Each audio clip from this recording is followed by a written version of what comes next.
I don't really like acid staining concrete, and today you're going to see why. We're going to stain 3,000 square feet of concrete at a country club in Charlottesville, Virginia, and keep these photos in mind as you watch this video because we're going to drastically improve the look of this patio, but it wasn't really as simple as it was supposed to be. Troy cleaned this job up yesterday, and today we're here to apply the acid stain. This particular brand of stain calls for you to dilute it with 1 part water to 1 part acid, and then we're going to spray the stain on the entire patio. This customer requested a brown stain that had some orange undertones in it, and they actually picked this color off of a color chart, which is never a great idea because acid stains rarely match the color chart. I prefer to do samples in a project like this. Like if we were doing a basement, I would do a closet somewhere in the basement where it didn't matter if we put samples on the floor. But on this particular project, they don't really have any concrete anywhere that's not going to be visible in the finished product. So we really didn't have anywhere we could make samples. So we're just going to move forward and just hope that it matches the color chart.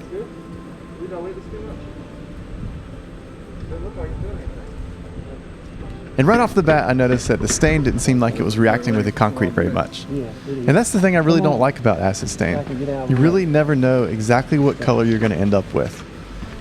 And you can see as I'm spraying the stain, it just doesn't look like it's changing the color very much. But acid stains take 6 to 8 hours to actually produce a color on the floor, so we're just going to have to push forward and stain this one. So I spent the whole day staining this concrete, just wondering what the color was actually going to be. And that's not really a great feeling when you know they're going to have a wedding at this place, like 3 days from now.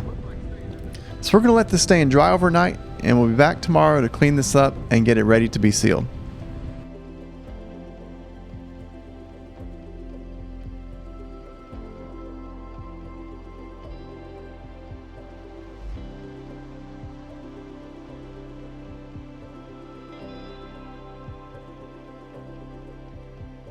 Put some stuff in there. How much? Once the acid reacts with the concrete, it becomes inert. But we always add a little baking soda to our rinse water, and that's going to neutralize any acid that's left on the surface. And the baking soda also makes it a little bit easier to clean. And as soon as we started washing the residue off the concrete, the owner stopped by to look at the color. And he said he was hoping that the concrete would have more of an orange tone to it. I told you he said it before he said it.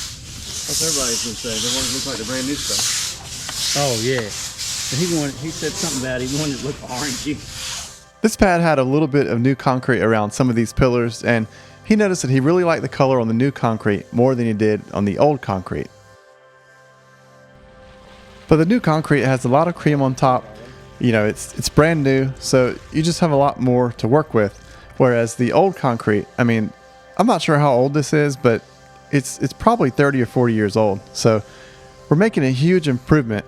It's just that even though we're making a huge improvement, it's still right next to brand new concrete. So it's hard to manage expectations when they see what brand new concrete could look like. I always explain to customers that we aren't really in control of what the final color of an acid stain will be.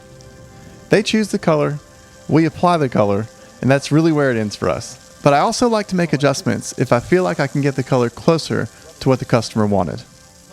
So we're going to end up trying to dye this concrete tomorrow to add a little bit of orange to it and hopefully get it a little bit closer to the color that he envisioned. But I'll get to that in a minute. For now, we just have to get this concrete clean and then try to get all the water off of it so it'll be dry for us tomorrow.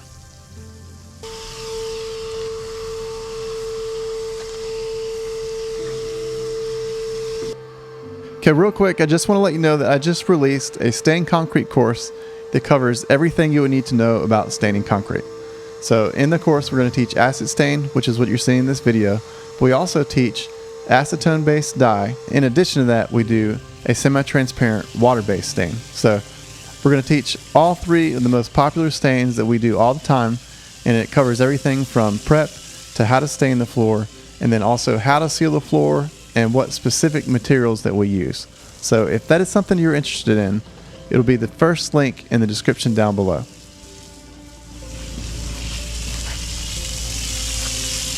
Looks pretty good. I'd rather have it this way than what you want. Brown is fine. Brown is brown, right? Yeah. This part is pretty unnecessary under normal circumstances, but this was filmed out during, I think it was in September, and it's really hot out and really humid out. So we're going to take the time to take our squeegee vac and vacuum all the water off. And you can see after the vacuum passes over the concrete how it almost looks like it's starting to dry once we pass over it. So we're going to vacuum over this entire pad to get all the water off so that we can be certain that it'll be dry tomorrow when we get here. Because tomorrow's going to be a long day because we're going to have to dye this pad and seal it all in one day.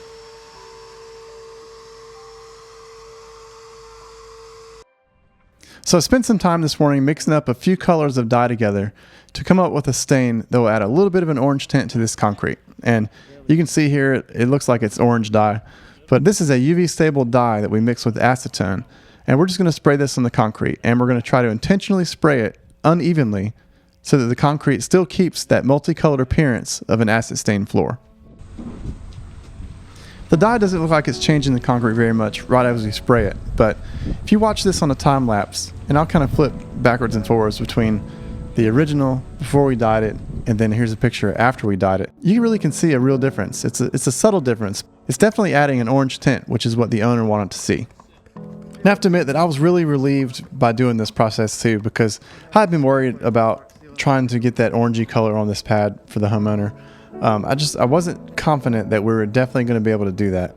So I was really happy to see that the dye actually worked. A lot of times on really porous concrete, the dye just kind of soaks in and disappears. So I was just excited to see that this actually worked.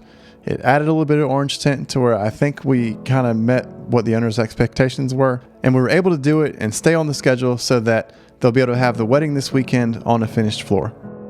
And like I said, we're spraying an acetone-based dye today, which means that the acetone is going to dry almost immediately. So we're going to be able to go ahead and seal this just as soon as we finish dyeing the patio.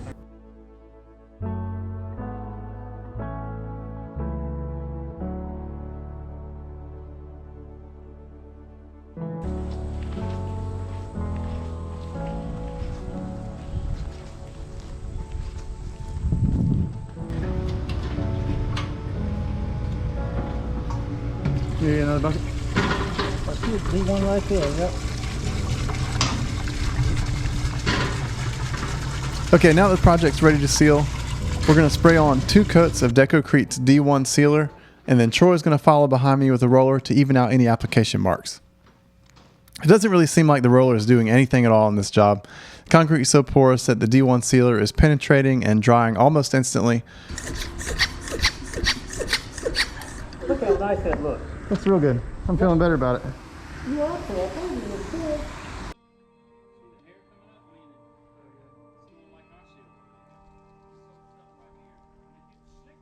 Troy and I kept talking about whether or not we actually even need to roll this one. I think you should roll it just so we can say we did it, Troy. Because I always just like to follow the instructions. It's really as simple as that. If something goes wrong, I want to be able to call the manufacturer and say, I did exactly what the tech sheet said to do, and I need you to help me figure this out. We're rolling it because they say roll it. Not sure it's doing anything, but it does come out looking really nice though. So they must know what they're talking about. I'm a big fan of this sealer, D1 by Decorative. It was really hot on this job, and a lot of other sealers that we would have used in the past would have had bubbles all over the place. But with the D1 sealer, this one didn't have any bubbles at all, even though it was a really hot day. And I've used this out in direct sunlight. Actually, the edge of this pad was in direct sunlight, and that came out perfectly too. So I'm just a huge fan of it because it seems to go down without a lot of headaches.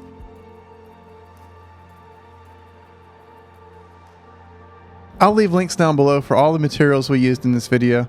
And don't forget about our new stained concrete course. The link for that will be down below too. We stained a barn floor with an acetone-based dye with an epoxy sealer. If you want to see that type of system, I'll put a link to that video here on the screen. Thanks for watching. I'll see you next time.